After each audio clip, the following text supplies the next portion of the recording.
Hey everybody, this is the Unapologetic Gent.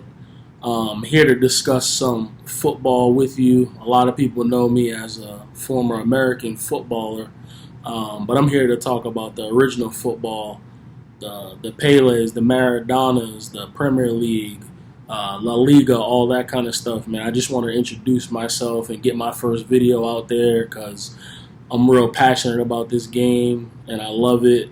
And there's just not a lot of people in America talking about it the way that it should be talked about. And I just wanted to start my first video off just discussing the way I see football and what I deem to be the best characteristics of a player. So for me, I'm gonna go through my all-time top five. So first and foremost, I want to get the Pele and the Maradonas. I want to get them out of it, and the reason is because I didn't see them play. And when you haven't seen someone play in a game, you can't really assess the performances, and there's no context. There's no context to numbers. There's no context to the competition that they're playing.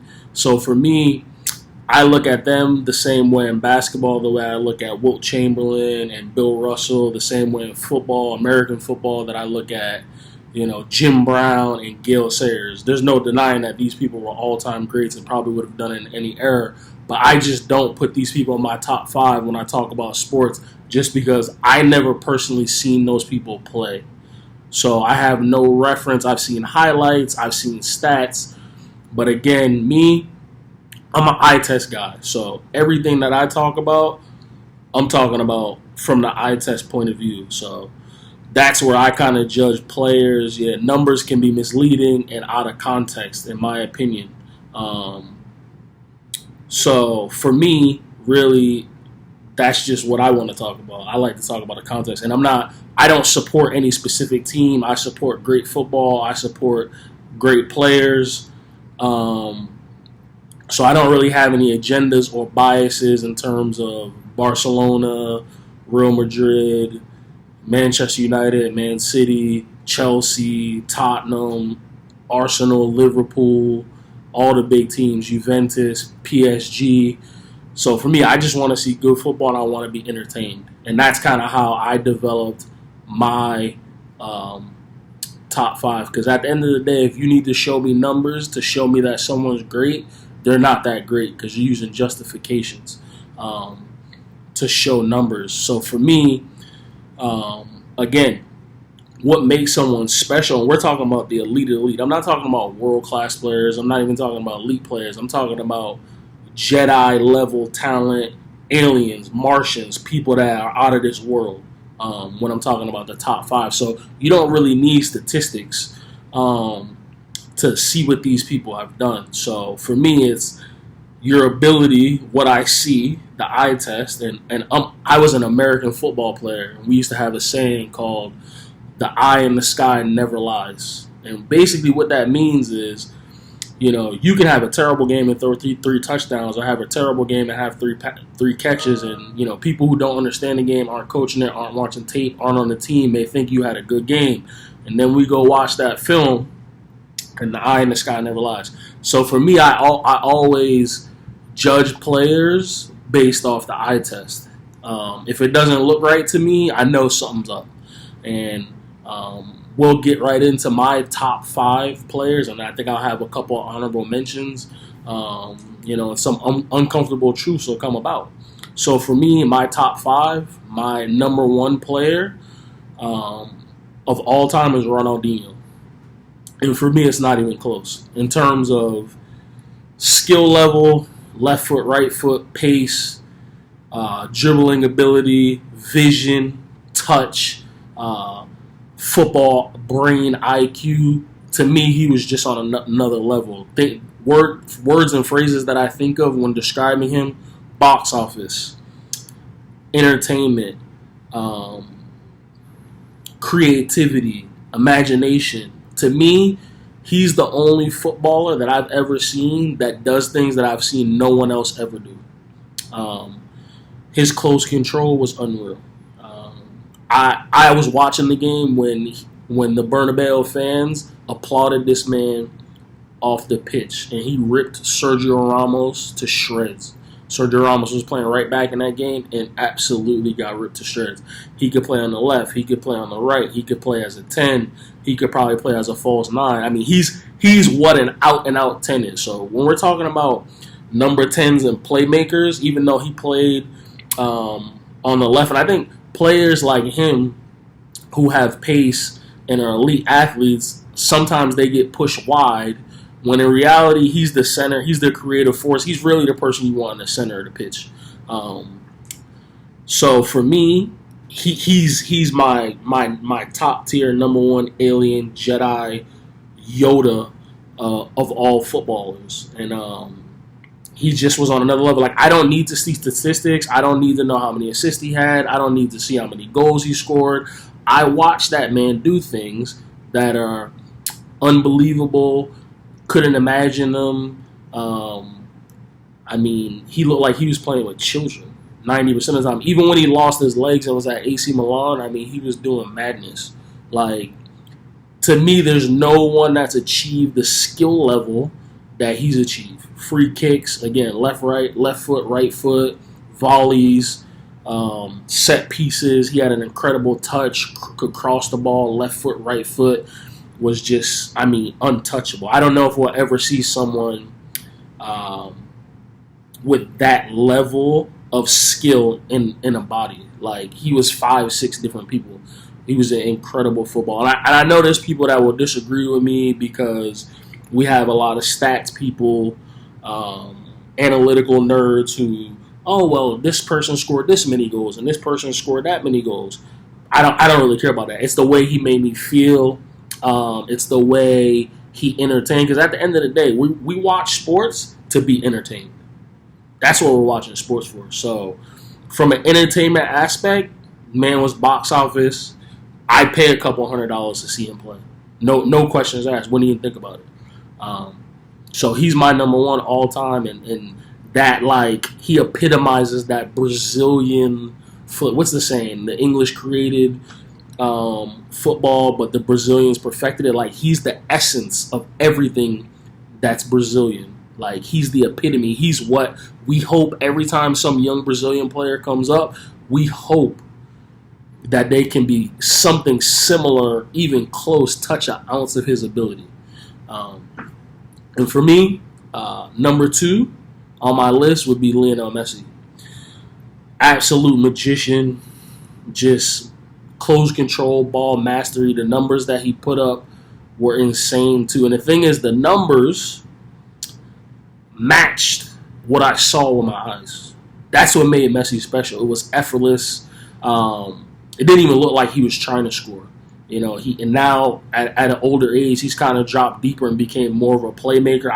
He could play anywhere. I mean, he's special. He could probably be a deep line playmaker and a double pivot if he wanted to be, honestly. Like, that's how special Messi is. And even though he scored the majority of the goals with his left foot, I mean, his left foot is worth, I mean, every piece of someone else's body. Like, this man was just special talent. Like, the fact that he got to share the pitch with Ronaldinho, special. Ronaldinho warned us. He told us, y'all think I'm good, watch this kid. And, you know, it's crazy to think that Ronaldinho wore the 10 and Messi wore the 10. And, you know, the 10s that we're seeing now, like, the way that Messi carries the ball is just crazy. Like, it's things that can't be taught. Like, he was just another level of special, absolute alien. And then, for me, number 3, R9. And I know there's people that have scored more goals, and I know he never won a Champions League. And we need to stop that nonsense in judging players, because at the end of the day, trophies are a team thing. This man was by far, not even close, the best number 9 we've ever seen. The best striker we've ever seen. Possibly the best finisher we've ever seen. If he was one-on-one with a goalkeeper or one-on-one with a defender, you knew he was scoring. He was just special. The fact that he got to play with Ronaldinho made it even more special. Like, there's nothing that this man couldn't do. But the whole, trophies, this, that, and the other, like, that's crazy to me. Like, Gary Neville won a whole bunch of trophies. So what? Like, he wasn't of those levels. You know what I'm saying? Like, just because Gary Neville won a lot of trophies, I mean, doesn't mean that he was better than Danny Alves or Philip Lahm, who won the same amount of trophies. Like, we saw Gary Neville was an average player. Like, couldn't lace his boots up in the same dressing room as a Lahm or a Danny Alves. So the whole trophy nonsense thing, you know, even with like the Harry Kane, oh, he hasn't won a trophy. It doesn't matter. He's a world class striker, one of the 3 best strikers in the world. Like, this trophy thing, like, let's be honest, a lot of those people are passengers. People like Gary Neville, just thinking of Manchester United teams, West Brown, like, these dudes were passengers. They were basically what Steve Kerr, John Paxson, Luke Longley were to those Bulls dynasties. Yeah, they were in the last dance, but let's be honest, like, you could have put anyone there. So the whole trophy thing doesn't mean anything to me in terms of when we're talking about the elite players. Yeah, it's a nice cherry on top, but what I saw from Firmino, man, that dude was special, man. And there's people that have scored more goals. I'm sure maybe Pippo Inzaghi or Raul or someone has more goals than R9, but the levels, man, different, man. He was a Jedi, man. He was Obi-Wan Kenobi out there, man. And number 4 for me, Zinedine Zidane. I mean, he's the reason why, one of the main reasons why I watch football. I mean, this man was just special. He was big. He was graceful. He was just so smooth and elegant. Like, he was everything that you would want in a midfield player. And this is why I don't care about numbers, right? Because a lot of you guys, even the ones that idolize Zidane, right? In this day and age of stat padding and analytics, y'all would tell me to my face that Bruno Fernandes was a better midfielder because Zidane had 4 goals and 4 assists for the season, and Bruno had 18. Stop it. Just stop. It don't make no sense, man. Just stop. So the whole numbers thing, nah, man. He's the best midfielder, in my opinion, that's ever played. Not even close. Best midfielder ever. So he would be my number 4. And at number 5, CR7, man. He's inevitable. He's undeniable. And I think the difference between him and those other 4 players is I think those guys were just born with God-given gifts. This man, his work ethic, the way he, treats his body and trains reminds me very, very much of LeBron James. This man was special. He was absolutely inevitable. And then in big games, for people that care about trophies, he was always there, man. He was always there to score a goal, score a hat trick, do something crazy. And the crazy thing is the whole trophy thing to me from 2006, like his last couple years at Manchester United to about 2013, that's the best Ronaldo. That's the peak Ronaldo. And that was before he got the extra 3 championships with Zidane as a coach, Champions Leagues. That period from 2006 to 2013, I mean, he was putting people on skates. Like, that's a different player. He was getting the ball at the halfway line, running at people, sitting people down, top bins, just running at people was amazing, man. Like, that dude, to me, is like the epitome of when talent meets work ethic, what you can achieve. Not that those other guys didn't work hard, but obviously, Ronaldinho's R9, like injuries, bad, partying habits, bad diets and things like that shorten their careers. Like, so there's a lot to be said for CR7 the same way that I respect LeBron, even though I think Jordan was the best player ever. Like, to be able to stay consistent and great at that level for this long, it's crazy. And he just got his move to back to Manchester United, and I'm sure he'll bag 20 league goals there. He just was an inevitable force. So those are my top 5. Again, number 1, Ronaldinho. Number 2, Lionel Messi. Number 3, R9. Number 4, Zinedine Zidane. Number 5, Cristiano Ronaldo, CR7. And I want to put 2 more I want to put two honorable mentions in here. And these are two players that are criminally underrated that I believe would be in that next tier of player. And that would be my honorable mention would be Neymar. He epitomizes that Brazilian flair. He's the closest thing we've ever seen to Ronaldinho, believe it or not. Even though I think Messi, maybe his close control's better, he's not as good as a dribbler. He doesn't have the creativity or imagination that I feel like you can only get that on the Brazil streets. Like what these dudes have shown me, like Neymar, special, man. I don't care how many trophies he wins. I don't care the things that he could do with a football, and he's a true number 10. Again, someone that gets pushed out wide sometimes because he has pace and he's an elite athlete. But he's not a goal scorer, but he scores tons of goals. He's not a goal scorer. He's not as clinical as he should be. But when it comes to dribbling and taking a man on and picking a pass, whew, Lord.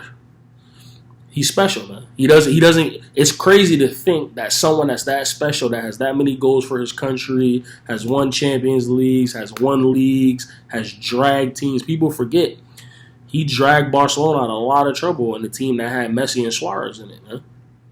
So make sure y'all put some respect on Neymar's name, man. One of the all-time greats. And then the next person for me, who I believe is the best midfield player to ever grace the Premier League. I know I'm going to get slander from Chelsea fans, Chelsea fans for Lampard, Liverpool fans for Steven Gerrard, United fans for Scholes and Keane, Arsenal fans for Vieira and these men. But listen to me. Yaya Torre, on his day, none of these men could touch that man. None of them. He could do everything. The most versatile football player I think I've ever seen. People forget, he started in the Champions League final at center back for Barcelona, and they won. He wasn't a liability. People forget, those great Barcelona teams, before the young Sergio Busquets came in, he was playing the six behind. He was playing the defensive holding position behind Xavi and Iniesta, and he was balling. I think he just didn't get along with Pep. Pep didn't get along with any of the African players, to be fair. Eto'o hated him. Yaya hated him. The fact that Man City's thinking about or are building a statue for Company, Aguero, and David Silva, and not include. I don't care what his agent did. I don't care what disagreements they had. He's the best player to ever play at Manchester City. It's not even close. Like people, this Kevin De Bruyne agenda that people have, stop it. This man couldn't lace up Yaya Torre's boots. He dragged those teams to titles. He dragged when Kevin De Bruyne got hurt and was out for the year. I think he played a couple of games and they beat Liverpool to the league. They slaughtered in Bernardo Silva and didn't miss a beat. Yaya Torre was a freak of nature. Could pass, had power, pace, vision, would put the ball top bins, slide a through ball through. Like, this man was special. Played center back, could play the 6, play the 8, play the 10. There was a year he scored 20 goals. He took 13 free kicks and scored 10. Like, this man was special. I don't know if he's criminally underrated because he's African, and a lot of African players get underrated because the best leagues are in Europe. But, I mean, tell me what he couldn't do. He ran with the ball better than Steven Gerrard, dragged his team to more championship trophies, more Premier Leagues. I mean, could pass the ball like Scholes, maybe not from a long distance standpoint, but intricate. I mean, he came from that tiki-taka Barcelona. I mean, he was on the same wavelength with arguably the two of the best midfielders we've seen. So for me, he's clear of any midfielder that's ever played in the Premier League. It's not even close for me. And to me, he's right behind Zidane. He has everything. He's a freight train running at you 100 miles an hour with feet like a winger. So again, I know some people are gonna slander me and disagree with me, but man, Yaya Torre was special, man. So that's my first video, and I just wanted to give you guys a glimpse of how I see football And what my thoughts are on players. So you guys, and again, I don't have any biases or agendas on certain teams. I am biased to and impartial to players who pass the eye test. I want to see you close control the ball. I want to see flair. I want to see grace on the ball. I don't want to see you, running around looking all clumsy. I got my Real Madrid jersey on. I want to give a lot of credit to Kareem Benzema, another man that's criminally underrated. Criminally underrated. He'll probably be more underrated because it's looking like Mbappe is going to go there. And he's another one of those numbers guys. Oh, well, he scored this amount of goals, that amount of goals. Like, the reality is, if you watch him, he's not an alien. He's not a Jedi. He's a very good player that was blessed with God-given athleticism. That's what he is. And I don't think he's improved much, and he's still young, but I just don't see it happening. Like, I don't see him ever getting to even a Neymar level. I don't see him getting to a Hazard at Chelsea level. So, and again, people are going to hype him up, and, people have agendas, but let's be honest, like, he probably won't be a better player than Benzema at Real Madrid. He may end up scoring more goals. He may end up scoring more goals than CR7 and Messi, but to me, he's levels below them. He's levels below Neymar. Anyone that says Mbappe is a better player than Neymar is smoking crack and needs to go get their hair checked. So, again, no team agendas here, no biases. I just like good football. I like entertainment. And, yeah, man, that's my first video, and I'll keep them coming, man. You guys let me know in the comments if you have any other things you want me to talk about. Just want to introduce myself to you guys, for this football. And please, I know I live in America, but this is football. We got American football, but we're not about to call it soccer around here. So appreciate you guys. It's the Unapologetic Gent. I'm out.